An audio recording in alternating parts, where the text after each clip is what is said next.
Thank you all for coming today. Can I just get everyone to come a little bit closer, please?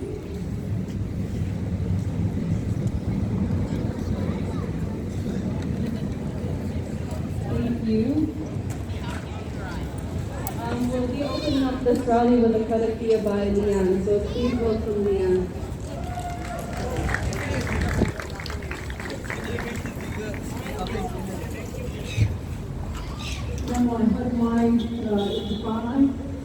Welcome to Kumatitanga Square. I'll start us off with a karakia. Kia ino tātou. Tutawa mai I ronga, tutawa mai I ngaro, tutawa mai I roto, tutawa mai I raro. Kia tau ai, Māori tū, te Māori ora, kia kātou. Haumi e, hui e, tai ki e. Free, free! Palestine! Free, free! Palestine! Free, free! Palestine! Kia ora kātou.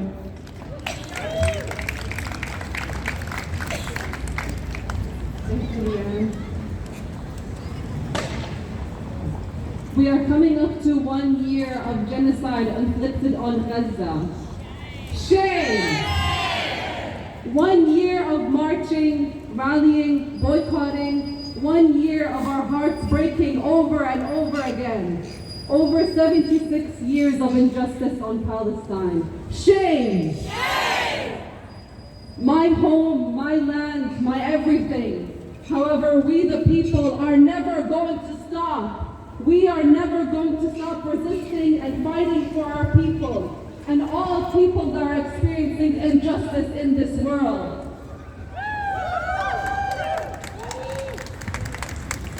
So thank you all for coming today. We will now have a recitation from the Quran, followed by the Palestinian national anthem.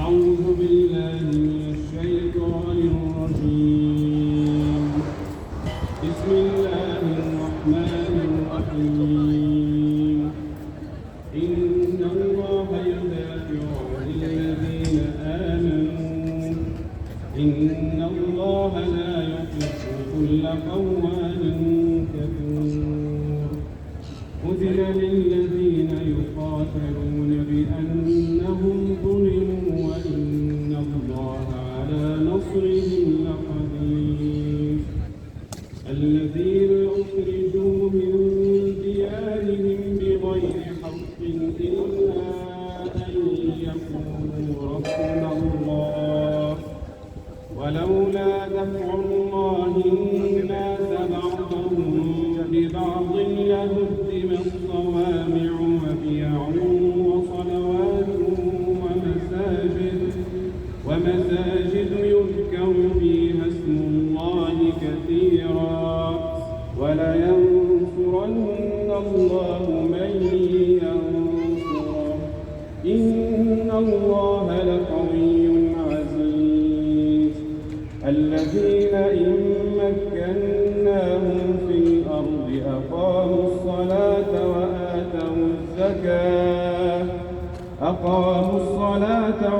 وآتوا الزكاة وأمروا بالمعروف ونهوا عن المنكر ولله عاقبة الأمور. وإن يكذبوك فقد كذبت قبلهم قوم نوح وعاد وثمود وقوم إبراهيم وقوم لوط وأصحاب مدين وكذب موسى فأمليت للكافرين ثم أخذتهم فكيف كان نكير. فكأين من قرية أهلكناها وهي ظالمة فهي خاوية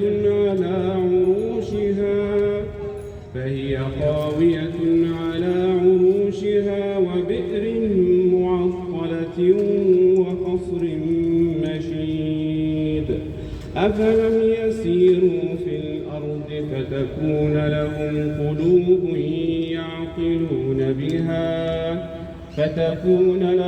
قلوب يعقلون بها أو آذان يسمعون بها فإنها لا تعمى الأبصار ولكن تعمى القلوب التي في الصدور. صدق الله العظيم.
Thank you.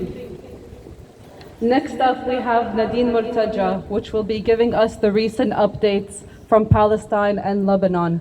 Please welcome Nadine.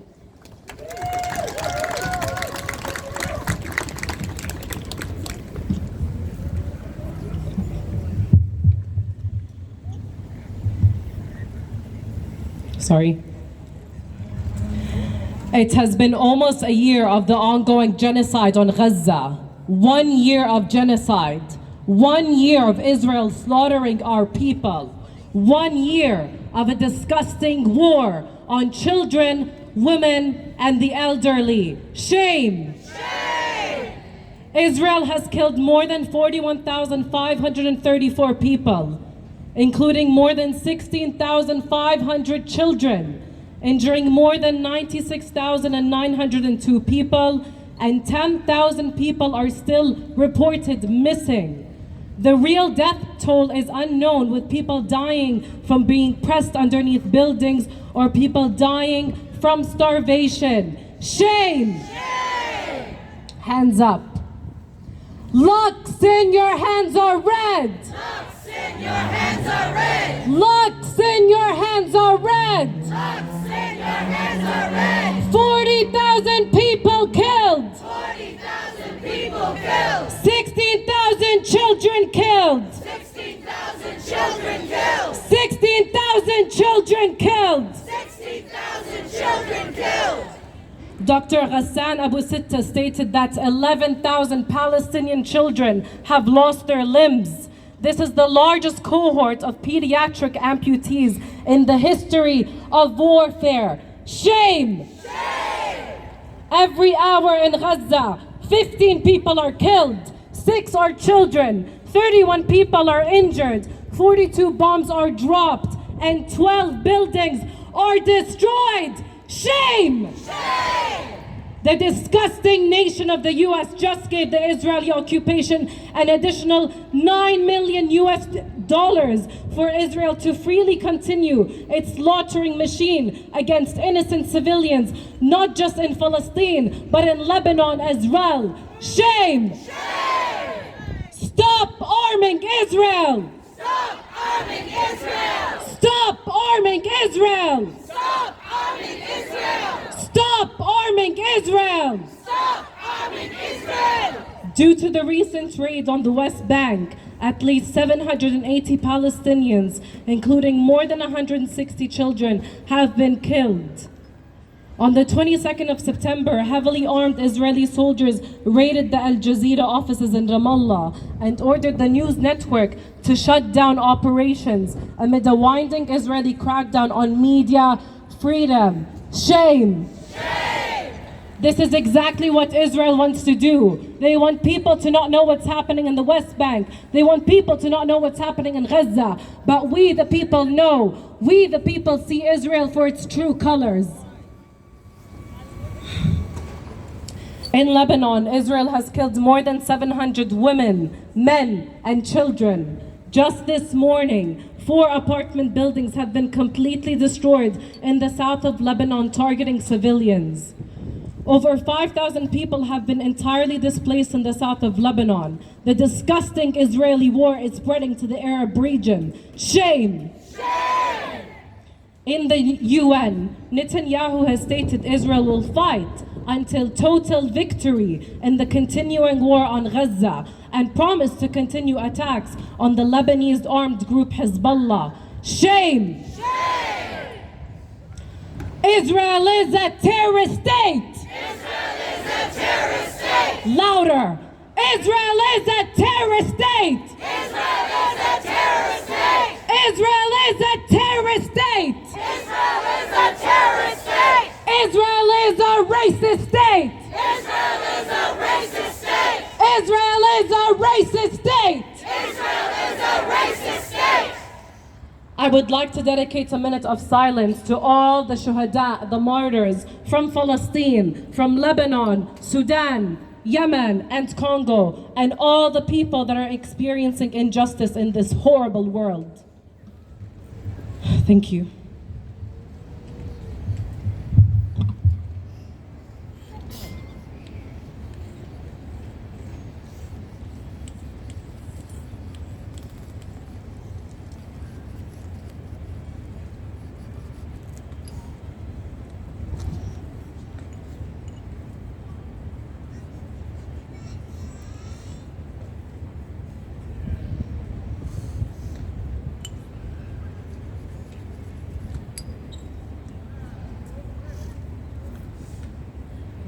Thank you.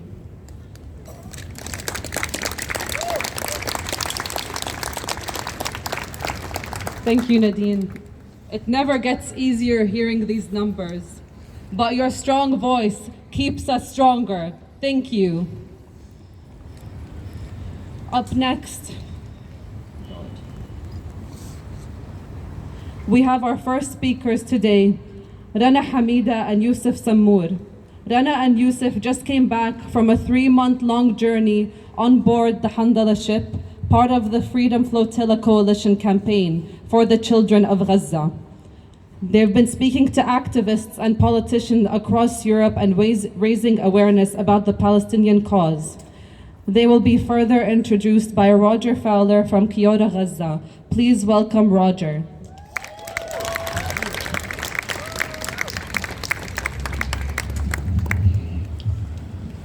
Kia ora e te whānau. Assalamu alaikum. So good to see so many people here again today. And yes, we've got to keep coming back week after week after week until this absolute monstrosity ends. Rana and Yusuf, as you just heard, have been on the Freedom Flotilla, a converted fishing trawler travelling around the ports of Europe, raising awareness and building up international solidarity everywhere they've went. Our other 2 flotilla boats are still caught in Turkey.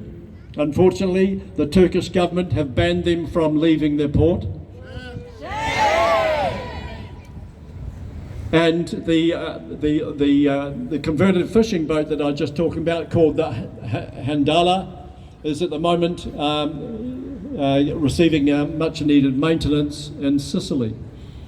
And Rana and Yusuf arrived back a week or so ago, disembarking from the boat in Malta after 3 months travelling around Europe. I want to give them a big welcome, please.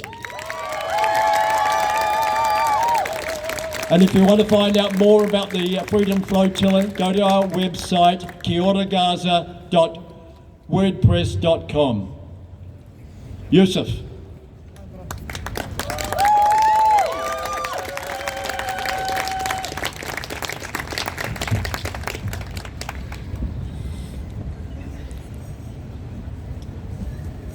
Kia ora, everyone.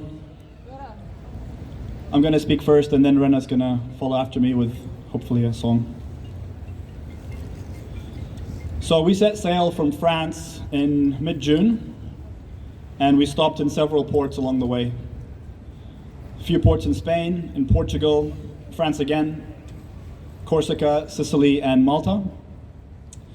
We attended and spoke at rallies, government houses, universities, schools, workers' unions, and art centers. We met with mayors and party leaders, medical practitioners, professors, artists, activists, and the local Palestinian communities in each port. At sea, we had 4-hour shifts where we would navigate and steer Handala. Rana and I were on the shift together, in between each port. This gave us enough time to reflect on our experience of the last port, and just enough time to plan ahead for the next destination. Needless to say, it was a heavy journey filled with intensity and emotion. There were heartwarming ups and gut-wrenching downs. We were tossed around rough seas, but also enjoyed calm waters with visits from dolphins. We were extremely cold at first, and then we were blisteringly hot at the end, both physically and spiritually. We met some wonderful people, and there are too many stories to share right now and here, but I invite you guys to watch the videos that Rana and I posted on Instagram of our journey. We had always left Aotearoa hoping that there would be a ceasefire by the time we approached Palestine, and that we could actually make it to Gaza and deliver the support that our people desperately need, both practically in the form of the medical aid and emotionally by physically showing up in solidarity. As the journey progressed and the genocide worsened and the bombings didn't stop, and they have not stopped, our cargo ships in Turkey, as Roger mentioned, were not allowed to leave and meet us, leaving only Handala, our small Norwegian fishing vessel, carrying 17 passengers, alone in this mission. After several long and intense discussions amongst the crew at first, and then with the steering committee online. It eventually became clear that Hamdallah would not be able to make it to Gaza alone. The dangers were simply too high. Every red line we can possibly think of has been crossed by Israel with impunity. Shame on Israel. Shame! More UN personnel, reporters, healthcare workers have been murdered than in any other war since the creation of the UN. Shame! Shame! Do you remember when they denied bombing the first hospital in October? Yes. Yes. Now there's no hospitals left in Gaza. Shame! Shame! What was to stop them from doing the same thing to us? From blowing us out of the water and saying they don't know what happened or it was a mistake? So it was with a heavy heart that we left Hamdallah in Sicily, our home of 3 months, where it's currently undergoing some much needed maintenance, as Roger mentioned as well, and while the committee reassesses the next steps. So here we are, back to work, back to the routine. And the past 3 months feel like they were a dream. If you were to ask me what it's like to be back here now, as a Palestinian living in the diaspora who's just come back from this mission, I will tell you, my survivor's guilt makes it hard for me to breathe every day. I feel guilty that I'm here. I feel guilty that I have a safe house and a fridge full of food. I feel guilty because my family were forced into exile in 1948 and supposedly got me a better future or a better chance at life. Did it? For Palestinians in the diaspora, we're not here, but we're also not there. We have two choices: to try and find a way home, to then live under forced exile, apartheid, and settler violence in the heart of our homeland, where we yearn to be, or to live in voluntary exile as a resident alien in another country. Either way, to be a stranger in strange lands. I've been asked multiple times over the years, why don't you just make Aotearoa your home? You seem to have assimilated so well. Can you just try to move on? Even if it had nothing to do with my ancestry, I choose to be Palestinian. I choose to be Palestinian because I believe in dignity, in justice, and humanity. I believe in perseverance and in resilience. I choose to be Palestinian, even though they don't play fair. Even after living through our Holocausts and Nakbas and Naksas, and now Gaza and the West Bank, and now Lebanon. Even through the heartbreak of it all, even through the decades of dehumanization, even through the live streamed screaming of our children, even through, we rise up, we choose to be Palestinians, and we choose never to be the victim. From the river to the sea and all around the world, we are the Palestinians.